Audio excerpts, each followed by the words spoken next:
السلام عليكم، أهلا وسهلا بكم بفيديو جديد ووصفة جديدة. اليوم مثل ما تشوفون إن شاء الله نسوي الباجة ولأول مرة.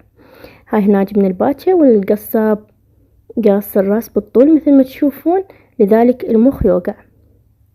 يفضل إنه يعني ما تقصون المخ، أنا يبقى بداخلها وما يذوب، لذلك أنا حشيله وأخليه بعدين مو بالبداية. والإذانات همين أقصهم وأقص الخشم. أما بالنسبة لهاي الكراعين هو ما ننظفها زين، لذلك احنا هم لازم ننظفها ونشيل اذا بيها شعر، ونقص هاي هنا على مود نشيل الكيس مالت الشعر اللي يكون بالداخل.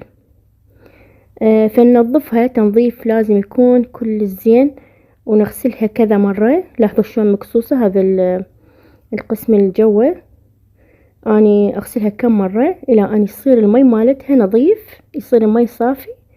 يلا نوقف غسل. طبعا انا بعد ما نظفتها وشلت الشعر اللي يكون داخلها، وبعد ما غسلتها غسل كل الزين، هنا خليتها بجدر واضيف لها مي بحيث يغطيها، واخليها على الطباخ على حرارة عالية اريدها تغلي.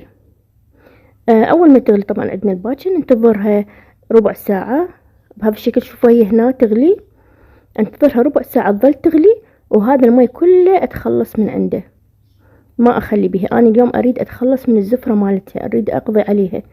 ممكن احنا نكتفي انه نشيل هاي الرغوة اللي تكون فوق، بس ما اعتقد يعني نتخلص من الزفرة، لذلك اني اشيل هذا المي كله، اصفيه واغسل الباكة والجدر. الجدر همين لازم نغسله زين. هنا بين ما صفيتها هنا عندي حبة بصل. اذا عندكم حبات بصل صغار ممكن تستعملوها كاملة، وبصرة ورق غار وحبات من الثوم.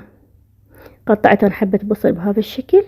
هنا الباكة بعد ما صفيناها من المي اللي كان بيها، يعني الغلوة اللي غلتها، تخلصنا منها وغسلناها همين، وخليتها رجعتها هنا بالجدر واحمسها.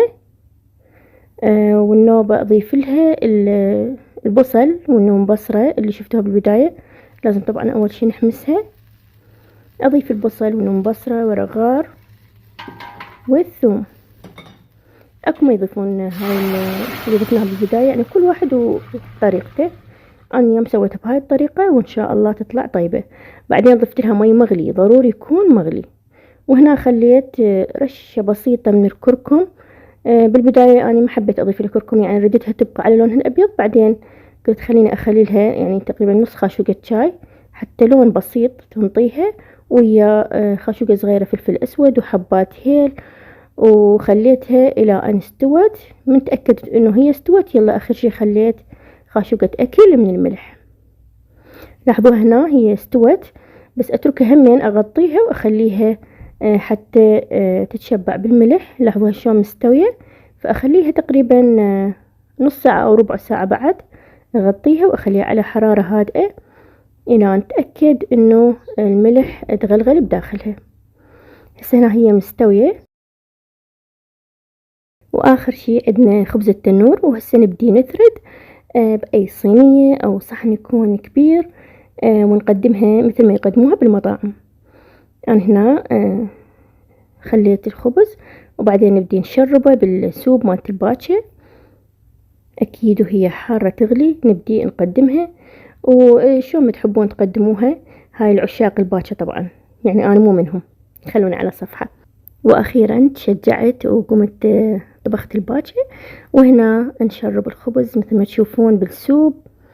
واخر شي نخلي راس الباكة. انا طبعا تخلصت من الفك اللي يكون بالاسفل الاسنان، شكلها يعني يكون مو حلو بالتقديم.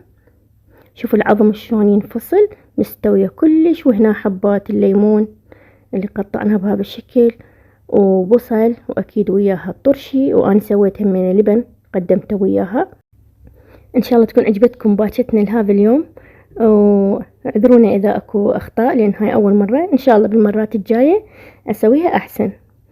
والتقيكم بالفيديو القادم ان شاء الله. مع السلامة.